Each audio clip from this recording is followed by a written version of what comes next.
Hello મિત્રો, Gujarat marketing yard Bazar ભાવની કે ન્યૂઝ ચેનલમાં તમારું સ્વાગત છે। મિત્રો, આજે આપણે લઈને આવ્યા છીએ કપાસ અને જીરુના દેશ વિદેશમાં કેવા છે ભાવ અને કેવી ઘાસડીના અને જીરુ વાયદાની વાત પણ આપણે કરીશું અને વિદેશોમાં જે આવક નિકાસની વાત પણ કરીશું। તો સૌપ્રથમ આપણે ચાલુ કરીએ ભારતના જે ઘાસડીના ભાવ છે એના વિશે વાત। તો જે ભારતની ઘાસડી છે એ 1.03% ઘટીને હાલ 54,710 થયો છે। જે યુએસડીએ દ્વારા નોંધાયા જે નબળા નિકાસ છે વેચાણના જે છે ઘટ્યો છે એ 2024-25 માટે જો સાપ્તાહિક અપલેન્ડ કપાસનો જો નિકાસના જે વેચાણો છે એ પાછલા સપ્તાહની સરખામણીએ 47% ઘટ્યા છે, જેના કારણે ભાવમાં દબાણ આવ્યું છે। વધુમાં 2024-25 માટે જો ભારતનું કપાસનું ઉત્પાદન જે છે એ 7.4% ઘટી ગયું છે, જ્યારે 23.2 બિલિયન ઘાસડી રહેવાની પણ આગાહી કરવામાં આવી છે, જેનું કારણ ઘટતું વાવેતર વિસ્તાર અને અતિશય જે વરસાદ પડ્યો છે એ દર્શાવવામાં આવ્યો છે। એ સિવાયમાં જો જંતુનામાં જે અત્યારે જે રોગના કારણે પણ યુએસડીએ ભારતનો જો અંતિમ સ્ટોક છે એનો અંદાજ 12.38 મિલિયન ઘાસડી સુધીનો ઘટાડી દીધો છે, જે કડક સ્થાનિકની ઉપલબ્ધતા પણ દર્શાવે છે। જો કે જો ચીન, બ્રાઝિલ અને આર્જેન્ટિનાના જે ઊંચા ઉત્પાદનના કારણે જે વિશ્વમાં કપાસ છે એનું ઉત્પાદન અંદાજમાં થોડો પણ વધ્યો છે, જે યુએસડી અને સ્પેનમાં ઘટાડાને સરભર કરી દે છે। આવું હોવા છતાં જો ભારતની કપાસની જે આયાત છે એક વર્ષ અગાઉ 1.75 બિલિયન વધીને 2.5 બિલિયન ઘાસડી થવાની ધારણા પણ છે, જ્યારે નિકાસ છે એ ઘટી ગયો છે, જે 1.8 બિલિયન ઘાસડી થવા જઈ રહ્યો છે, જે નીચા સ્થાનિક ઉત્પાદન અને કડક વૈશ્વિક પુરવઠાને દર્શાવે છે। કપાસના વાવેતરના વિસ્તારમાં પણ ઘટાડો થયો છે, ખાસ કરીને જે ગુજરાતમાં, જ્યાં ખેડૂતો સારા વળતર માટે મગફળી તરફ વળ્યા છે। તો નીચા ઉત્પાદન માટેનું મુખ્ય પરિબળ યુએસના જે કપાસનું બેલેન્સ શીટ છે 2024-25 માટે ઉત્પાદનના ઘટાડાને મિલોનો ઉપયોગ કરી અને નિકાસ દર્શાવે છે। હરિકેન હેલેનને કારણે ઉત્પાદન અંદાજ 3 લાખ ઘાસડીને ઘટાડીને 14.2 બિલિયન કરવામાં આવ્યો હતો, જ્યારે નિકાસ છે એ ઘટીને 11.5 બિલિયન ઘાસડી થઈ છે।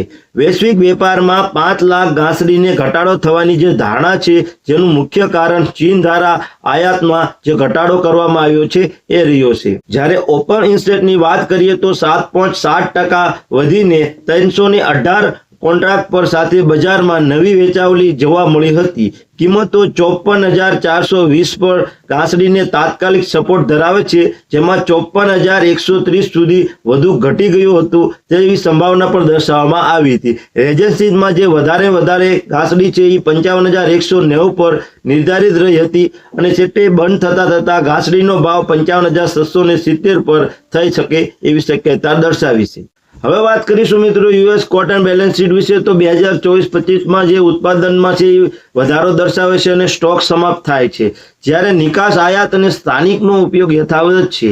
પ્રાદેશિક ઉપજમાં જો ભિન્નતા સાથે રાષ્ટ્રીય કપાસની ઉપજ લણણી કરેલ એકર દીઠ 792 પાઉન્ડ થવાનો અંદાજ છે। યુએસના અંતના સ્ટોકમાં વધારીને 4.4 બિલિયન ઘાસડી કરવામાં આવી છે। પરિણામે સ્ટોક ટુ યુઝ રેશિયો જે 34%ની નજીક છે, જે વિશ્વના કપાસ બેલેન્સ શીટનું ઉત્પાદન, વપરાશ અને સમાપ્તિના સ્ટોકમાં વધારો જુએ છે। જે વૈશ્વિક ઉત્પાદન વધીને 117.4 મિલિયન ઘાસડી થયું છે। આ વૈશ્વિક વૃદ્ધિમાં ભારતના ઉત્પાદનમાં વધારો મુખ્ય ભૂમિકા ભજવે છે, જ્યારે વિશ્વનો નિકાસ નજીવી વૃદ્ધિ દર્શાવે છે। જો વાત કરીએ યુએસ કપાસનું જે ઉત્પાદન છે એ 14.3 બિલિયન ઘાસડી સુધી વધારે આવશે, જ્યારે રાષ્ટ્રીય કપાસની ઉપજની આગાહી વધીને 792 પાઉન્ડ પ્રતિ એકર થઈ શકે છે। અત્યારના હાલના જે સ્ટોકને છે એ વધીને 4.4 બિલિયન ઘાસડીમાં 34% સ્ટોરેજ પૂરનો રેશિયો રહ્યો છે, જે વિશ્વનું કપાસનું ઉત્પાદન છે એ 1.2 બિલિયન ઘાસડી વધીને 117.4 બિલિયન ઘાસડી થયું છે। યુએસ કોટન ફાર્મની કિંમત 66 સેન્ટ પ્રતિ પાઉન્ડ પર યથાવત છે। 2024-25 યુએસ કોટન જે બેલેન્સ શીટના જે ઊંચા ઉત્પાદનના જે અંદાજો સાથે હકારાત્મક પરિવર્તન દર્શાવે છે।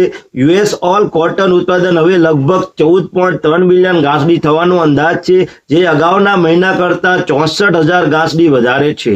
દક્ષિણ પૂર્વ અને ડેલ્ટા પ્રદેશોમાં અપેક્ષા કરતાં વધુ સારી ઉપજને કારણે રાષ્ટ્રીય જે ઉપજ છે લણણી કરેલ એકર દીઠ 792 પાઉન્ડ સુધી યુએસમાં વધારો આવી ગયો છે।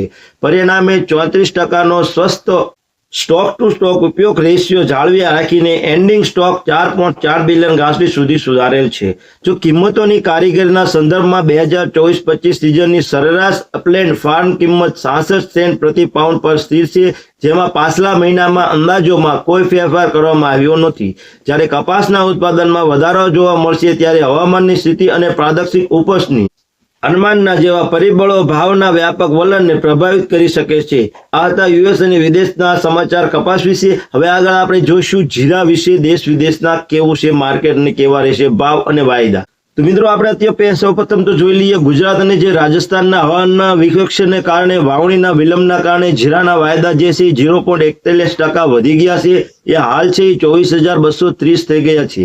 તાજેતરમાં જ અગાઉના અઠવાડિયામાં ઊંચા તાપમાન બીજ અને અંકુરણના અસરને કરી છે.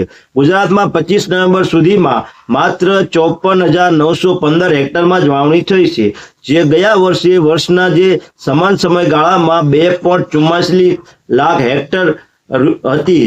આ રાજ્યમાં 3.81 લાખ હેક્ટરમાં સમય પાકમાં વિસ્તાર માત્ર 15% જેટલો જ વાવણીનો વિલંબ છે, 20 થી 25 દિવસનો થયો છે એવો અંદાજ છે.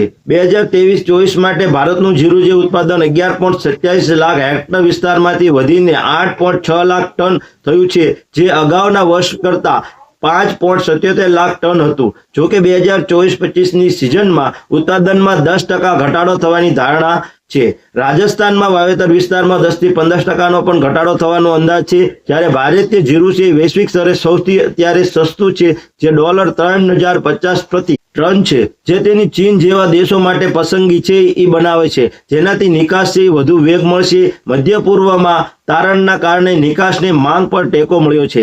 ખાસ કરીને તહેવારોની જે મોસમ દરમિયાન યુરોપ અને અન્ય પ્રદેશોમાંથી એપ્રિલ-સપ્ટેમ્બર 2024 દરમિયાન જે જીરાની નિકાસ 70.2% વધીને 1,19,249 ટન થઈ હતી, જે ગયા વર્ષના સમાન સમયગાળામાં 70,129 ટન હતી. સપ્ટેમ્બરની નિકાસ મહિને 24.64% અને વાર્ષિક ધોરણે ગણવા જઈએ તો 162.34% વધી છે.